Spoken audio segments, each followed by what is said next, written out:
All right, in this video, I'm going to give you a framework for how to actually protect your peace as someone who may feel that their peace is disrupted, particularly at home.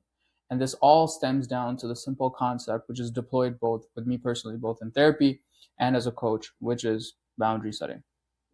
And if you can learn effective boundary setting, it'll apply it'll apply across the board. It'll apply to you as a person. It'll apply to your relationships. It'll apply at home. It'll apply everywhere, and I promise you, it'll allow you to feel like you have more breathing room in terms of feeling peace. So let's get right into it. How do you actually set a boundary? Okay. Well, there's a few important things to consider here, first of all. Number one, we need to understand what is actually happening. So we'll take the easy example, which I use all the time, which is that your mom keeps coming into your room. Or we'll take another example, which is that, okay, I will just do the mom comes into your room. Okay. We need to understand a simple concept. Number one, what is the inciting incident? It is not your mom coming into your room. Wrong. If you could change, you have to think about it like this. If you could have the outcome completely positive, what would that mean? So what it would mean is now your mom knocks on the door and then decides to come in if you so say so. And so what that means now is you've decided that the inciting incident that is not happening is not knocking. Okay. So we've figured out, okay, the inciting incident is mom not knocking on the door. Number two, what can we do now that can allow mom to understand that, which means we must use emotional language. We must name the emotion that comes up. So how does that work? Well, you have to understand, what do you feel when your mom doesn't knock on the door? What do you feel when mom barges into your room whenever she pleases? And this is no disrespect to parents across the board. I am in the community and I understand both sides very well. It's my job. I've written papers on it, but it doesn't negate the fact that there's something going on here. So what is the emotion that comes up? Is it, I don't feel safe? Is it, I get scared? Is it, I get anxious? Pick whatever emotion comes up. So let's take it in a way that's easy for them to understand, which would be, I get scared. And don't think about explaining this to them right now. I'm going to show you the framework. So first of all, we've decided, okay, inciting incident is them not knocking on the door, because in the future, if things were to go great, they would knock on the door. So therefore, the inciting incident is them not knocking. Number two, emotional language. What happens when they don't knock and come into the room? I feel scared. Okay. Number three, offer an alternative. Offer an alternative such that it bridges the gap, or go straight for the alternative, depending on this person's belief system and how they are. So what that means is, if you know your mom is the kind of person who's going to say, are you dumb?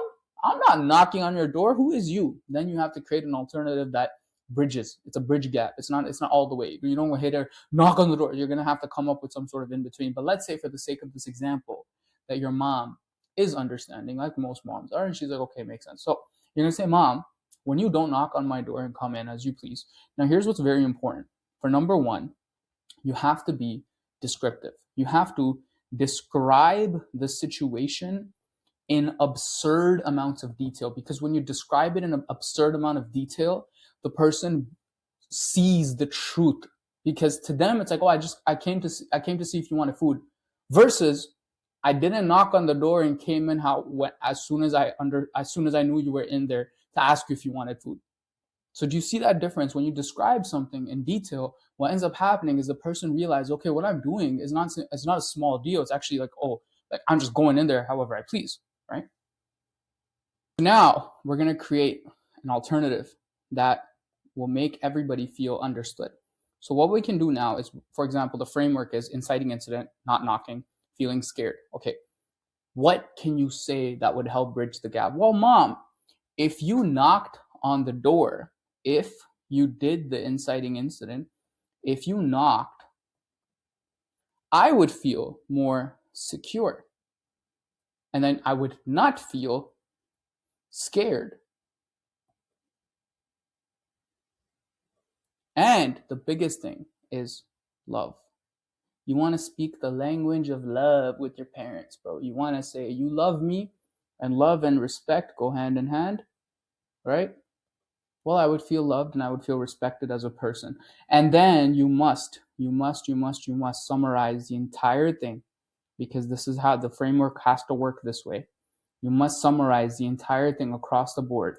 And so we're going to run this together. So for example, you would start with, okay, you go, Mom, when you don't knock on my door and you come in as however you please, you're going to describe the whole incident, right?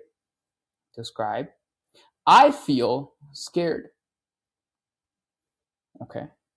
I was hoping that in the future you could knock.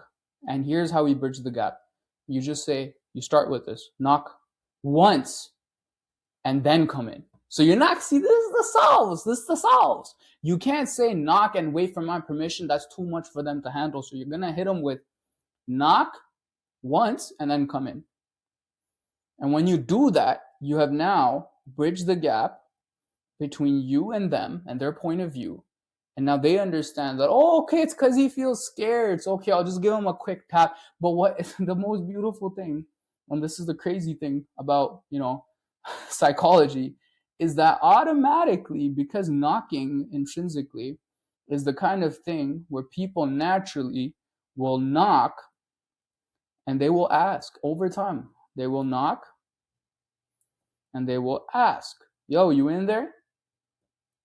And now suddenly you have gotten what you wanted originally, which is for Mom to knock on the door before she barges in.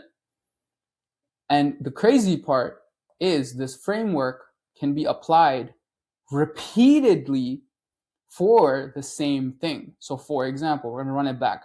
Inciting incident. Okay. Name the emotion.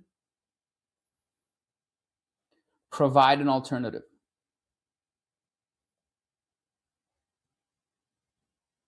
Okay. And you can repeat this in the same inciting incident multiple times to get a better response and a better result. Because the thing is, man, people, your parents, people don't like it when someone is calm and collected and saying something to them and they say no. Because you have to understand that if you're someone, for example, this is you, and this is you using Zane's framework, right? And you're talking to Mom and you're calm, right? You're collected. If your parents hit you back with like yelling and arguments and this and that, well, they're going to think to themselves like, this is not normal. It's like, imagine that you're, for example, your mom comes up to you, she's like, yo, you want dinner? Yo, I don't want dinner. Whoa, how dare you ask me for dinner? You're going to think to yourself, you're like, yo, I'm so stupid. Why would I do that? Because human nature is to match energy. So whatever energy you get is to match it, right? So for example, if you're hit with energy that's charged with emotion, the response of the human across from you is to hit you back with the same emotion, to hit you back with more volume. And this is how conflict starts.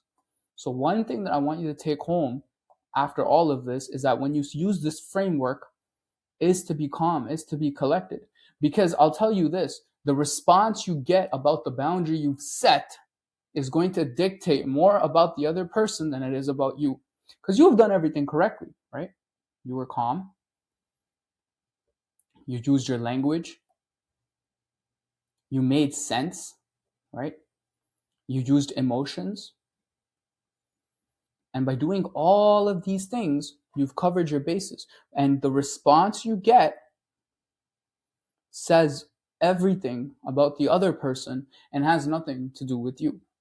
Now, how does this apply to peace? You might be wondering, Zane, if my mom don't come in my room, how does this make me feel better?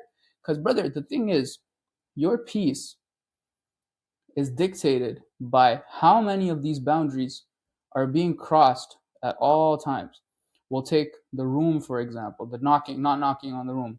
We'll take, for example, giving you roti all the time instead of what you ask for, which is chicken because you want a high protein diet. We'll ask, and the other boundary could be not allowing you to take supplements, right? Checking your phone. And all of those things collectively, I would love to use a word that rhymes with cluster duck, end up making you feel that your concept of peace and safety is at risk. Because safety and peace go hand in hand. And so if you deploy this framework across the board with all of these various things, what you're going to end up doing is freeing your cognitions, your mind, of all the baggage. So if this is you, you're going to free up your mind of all of this baggage that you're constantly carrying around. Because believe me, when people cross your boundaries, it sure as hell takes a toll on you. And if you can free up some of this space because people are now respecting you, that leaves more room for things that you actually want to focus on, which act by nature makes you nicer. It makes you feel better as a person, and it can translate to you hitting your goals. So if this video made sense, comment down below a boundary you're going to set, because I'm excited to see how people use this framework, and I'll catch you for the next one.